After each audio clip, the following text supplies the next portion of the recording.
What's going on, y'all? So listen, Greenleaf, y'all. Okay, I don't know how long they, had to do. I couldn't be an actor like this because they cried so much in the past two episodes. Okay, my tear ducts will be on. Listen, I got to shut down. Okay, because this is doing a lot. All right, but this was another good episode. And I'm gonna assume it's some weeks, probably a couple of months after the whole thing that happened with Matt, because we look at Grace, and I was sitting here like, wait a minute, Grace's face, she woke up, her face all healed up and looking like ain't nothing ever happened to her. I said, where the cuts and bruises at? Ain't no bruise, ain't no cut, ain't no nothing on her. I said, them knees out and everything. She over here with Darius, and I guess she's playing hooky from going to church on a Sunday, and they talking, and this is when, she finds out that he might have an offer to go out there and do some things out there in New York, and, he has a trip to go out there in New York and look at the offer or whatever, and eventually, with their whole storyline, he gonna fuck around and ask her about doing a story, and, I guess they did have some type of arrangement where, if we do get together, you're not going to do a story on me. You're not going to ask about my family or anything like that. But this is the biggest scandal right now in Memphis, So eventually she going to give in and she's going to give the story and tell him everything that happened between her and Matt and how he passed away and all that stuff. And some, I seen in them comments and somebody was like, she knew what she was doing when she came over there to Mac's house and that, she knew Sophia wasn't there. You got to go back and look at the beginning of the seasons, okay, leading up to that episode. It was a lot of stuff that was going on. So of course her fear and all that stuff, her senses would have been heightened, okay? Some shit had just happened. She just came back from over there, and that girl had just got through telling her that you was right. He tried to rape that girl, okay? And so of course she gonna be on a heightened sense of thinking that her daughter may have been over there at Mac because Mac was trusting. She was trusting Mac. Okay, you forgot all about that. So no, I don't think that she intentionally went over there to start no mess, and that she just went over there because she wanted to go over there. She didn't know her daughter wasn't over there. Okay, if that's the case, she wouldn't have went about it that way. You know, you tell me how you feel and what would you do. Okay, like come on, let's be common sense.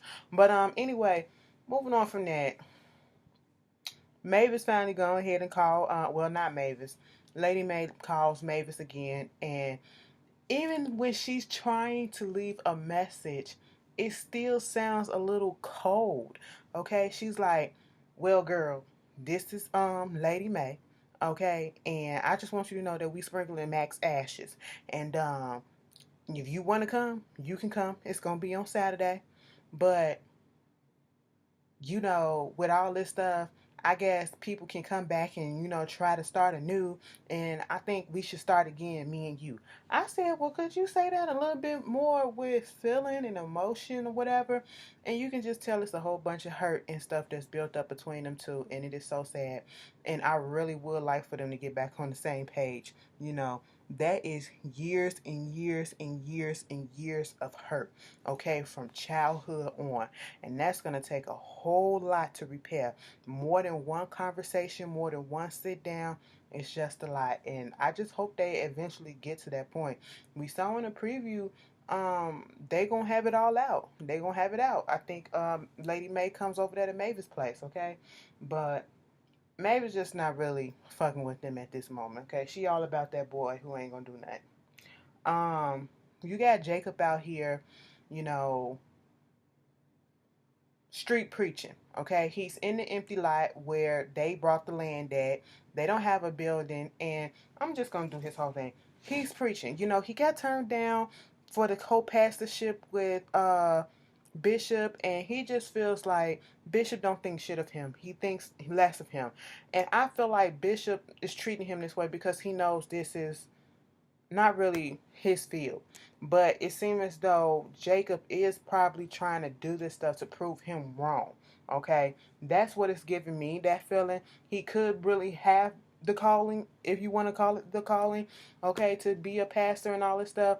But to me, at this point, it stopped being about trying to, really reach the people and speak the word or whatever. But it's more so a competition with his dad and showing you, no, you told me you ain't gonna be shit, but I gotta prove you wrong. Okay, so I'm gonna set my stuff up right here. Y'all don't need you. All right, I can preach to these people and hand out stuff to them and all this stuff. Check out Bishop and his matching his lenses to his shirts and stuff. I said, come through. Purple with purple, blue with blue. I said, all right. He is a nice looking man. I ain't gonna even fucking lie. But he probably got hella pussy back in the day. Let me stop playing. Probably take some of y'all grandma stuff. Let me stop playing. This is a church show. Anyway, so he was just trying to see what is he up here doing? What is the basis of it?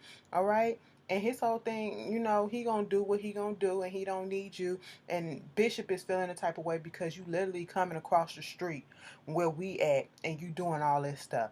And this is what I'm talking about, this competition. He was like, first you did it with Skanks, that was one thing, but then when Skanks go, you still gonna keep it up on your own? Did you drink the Skanks Kool-Aid? I said, yep.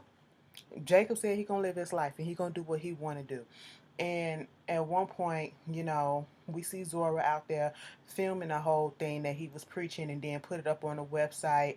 And she get a text from little Isaiah. Her and Sophia went out on a double date. Her little boy friend had a friend of his come through and, try to hook her up with him. And he said he was a good guy. He's doing this. He's going to Washington for this, civics thing and all this stuff. Good qualities and sounding like a nice little young gentleman for her. Zora ain't here for it because she's all up on Isaiah tip. And she just being such a rude little bitch. And I know she's a teen and, the puberty and the hormones and, puppy love and all this stuff.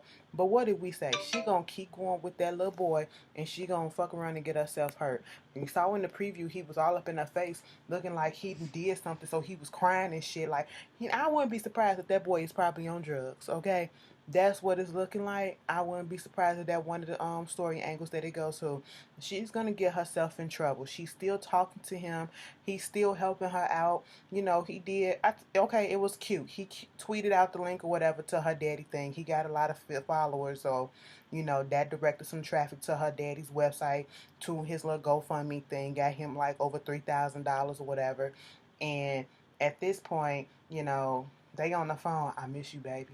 I miss you too. I was like, and the way she tried to cuss out Sophia after they had their little double date, I said, going back to Isaiah, she is so ungrateful. Go back to Isaiah so he can beat your face in, because that's exactly what's going to happen. All right?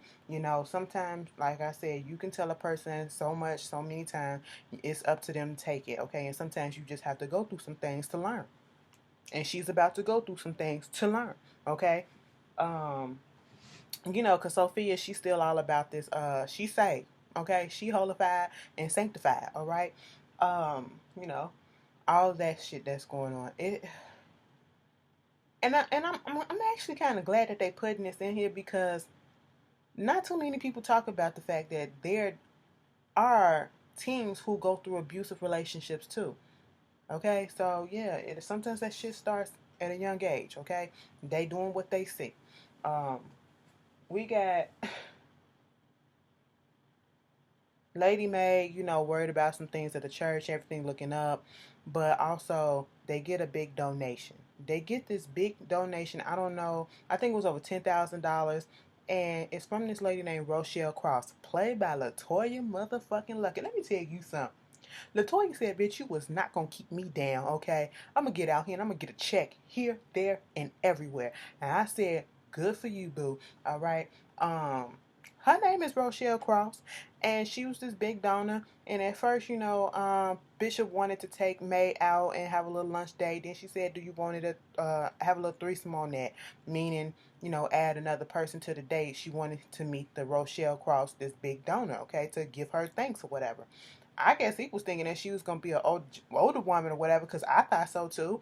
But, Lady Mae, she didn't want to go. And so she told Bishop to just go ahead and go herself. And when he went, Latoya just sitting there, and I'm just sitting here like, now, either, she said for the 5 years that she was married, she didn't go to the church. So it was making it seem like the reason why she was giving this big donation was, I guess, to make amends for the reason why she been missing church for 5 years. And the bishop was like, so you get, when you give a huge donation like that, you get to be part of the bishop circle or whatever. You get to use the jet and for mission stuff. I said, for mission stuff. Yeah, okay, whatever, if that's what you want to call it. And she was like, you know what, I don't want to be a part of no circles, no table, bishop's table, whatever, except for the table that's right here. And with that said, I'm going to go to the bathroom. The whole time, I'm sitting here like, you flirting too hard. She was like, something about you, just looking at your preaching, it was just so dynamic, reminding me when I was just back in 90 something when I was a little kid. And when she got up, y'all saw when Bishop took that napkin out and wiped his face. I said, you had him shook and sweating. Okay, don't tell me y'all finna fuck this marriage up again. Okay, it's a whole bunch of secrets and lies. We saw Ray Campbell coming back. Okay, Ray Campbell coming back later on in the season, and gonna stir up some stuff. Okay, mind you, let's speak about that. Aaron, Aaron. Charity knocks on the door. Aaron was on the computer and we couldn't even see what was on his screen. And as soon as she knocked on the door, he was like, he closed that screen so fast and he was like shocked. And he was like, oh, come in. I said, why are you so out of breath and so worried like you guilty about something? Calm down. Just say, come in. Be cool with it. The whole thing about Charity is they don't know where Kevin at. Bitch, when he left that note, he literally said, left a note in the hallway. You can keep the baby. I'm just going to be on my way. I said, really? I did not know that he really just got up and left like that. I thought he was coming right back. This motherfucker said he was going to the store to get some cigarettes and never came back. What happened? That's how he did that. And I was John. Everybody, Charity was talking to Lady May about it too. When they trying to figure out what's going on, why Kevin left. And she started talking to Aaron about it. And then, trying to see what steps she needs to do to, find him. Can you look him up? Can you use your people like a PI or whatever to find him? And they just don't know what's going on. No one does. And one day, Aaron was going back in the church, or was he in his room or something like that? He was somewhere. But he got on the phone and he called Kevin and he was like, um, I understand that you may be going through some things because this was your first time, basically, and I know I struggle with the same thing. So just call me. Well, you can call me back. That's if you want to. But Charity is out here, about to send a private investigator to find out where you at. Okay? Do you want me to tell? The way he said that, I said, so wait a minute. You know where he's at. So that's probably why he was acting like that, because he actually, bitch, it's just a lot of stuff that's going on. It's a lot of stuff that's going on that's not right. Grace trying to see why Jacob, is doing all of this stuff with the church and doing it so close by the Father. What is the intention? She wants him to come back to the church and see where his place at. And so for her suggestion, she wanted Charity to come over there with her to go to Carissa in his house, and they eating and they having a good time. And all of a sudden, they start asking questions about what's going on with Kevin. So Kevin just left? I mean, why would he do that? Like, you guys seem like the perfect couple. Y'all seem like y'all was so into each other. What happened? Carissa is a nosy ass bitch, okay? But I probably would have asked the question too. But then again, I probably wouldn't.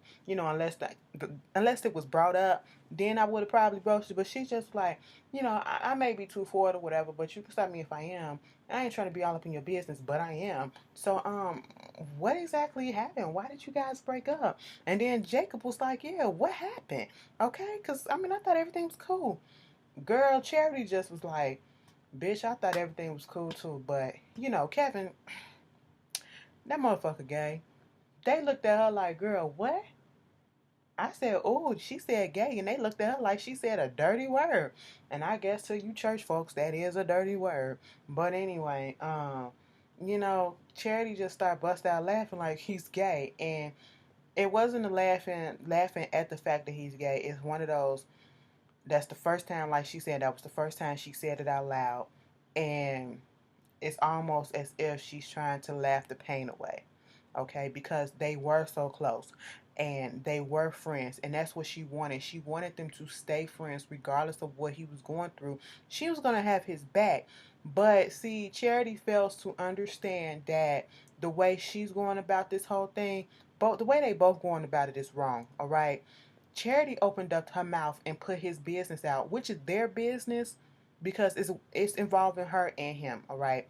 But once again, the communication got messed up because she went on ahead and blurted it out to her mom and whoever else that this was going on with Kevin, that he was gay, okay? Before he could come to the fact that that's it, and they can do this shit together and tell people together. And then again, she does it again at Jacob and table and tell all of them. So you know people can't keep their mouth closed, and you know that shit's gonna get around, all right? But that was like, Carissa gonna say something. How come he couldn't be gay, get divorced and be gay and do that across town?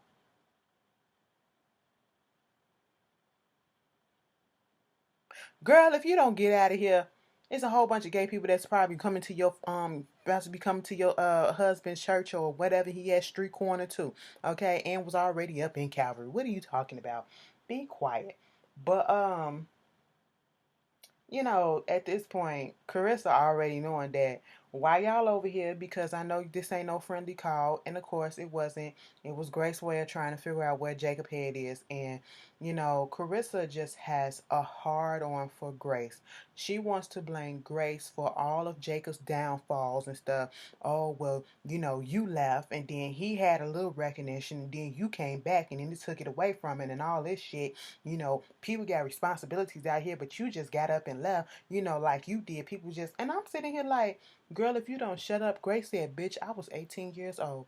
Okay, this motherfucker is a grown ass man. It is not my fault. You can't pin that shit on him, on Grace, that, Jacob ain't flourishing the way that he's supposed to, or maybe he's not supposed to be flourishing, as a pastor or whatever. Maybe your shit ain't that good. Grace said, you can have my fucking position, because Charity was like, you seeing a whole bunch of stuff, but where does that leave you? Because this shit ain't adding up, Gigi. She was like, you can have my space, because maybe I go to New York. I don't know if I'm leaving. I'm thinking about it. Who knows? All right, because she wanted to go out there just in case with Darius, and I'm sitting here like, I don't trust Darius.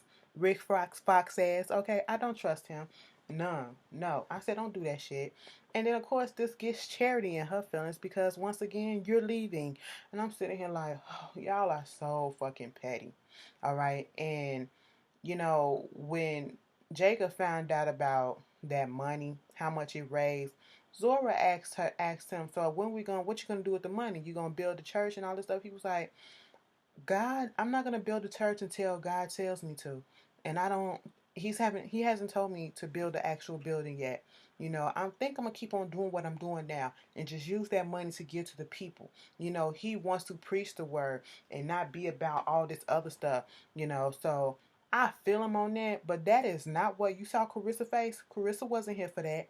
Carissa wants to be in an actual fucking church building, okay? Be on a stage, sitting up there high and mighty in front of a congregation, okay, as the first lady. And that's what she want to be acknowledged as. Carissa been power hungry. She been more power hungry than Jacob, and she's the one putting that battery in his back. You cannot tell me nothing. That's all. She been doing that since season 1, okay? Been riding his ass about this whole thing since season 1. And, I'm sitting here like, y'all ain't got no jobs. Okay, Jacob, go get your ass a job too. You know? But after all of that, Jacob basically was saying, no, I'm not coming back. When they get back to the house, Charity gets all up in her feelings with Grace about her saying that she might leave New York.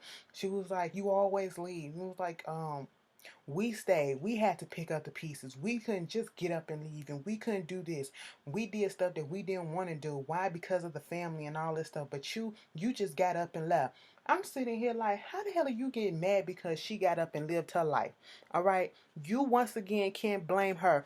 Everything ain't got to be about the goddamn family, okay? You cannot. That's why I can't stand when parents have kids and they put so much pressure on their kids to be what they want them to be. No, your child is going to grow up to be what that child wants to be. Let them live their lives, okay? Let them live their lives and do the profession or whatever, go the route that they want to go through, because they have to learn and they have to live their life, all right? You can't live through your children, okay? You do you and you let them do them, okay?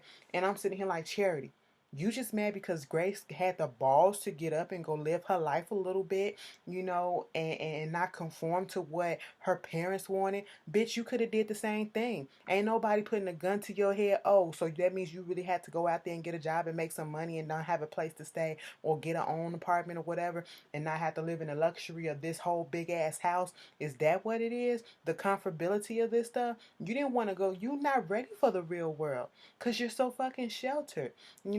Grace got life experience. You don't. And who fault is that? That's yours, okay? Because you're a grown ass woman and you still living in your parents' residence, estate. Like, come on. Don't get mad at her because of that. Yes, you can be there still for the family, but everybody has their own path.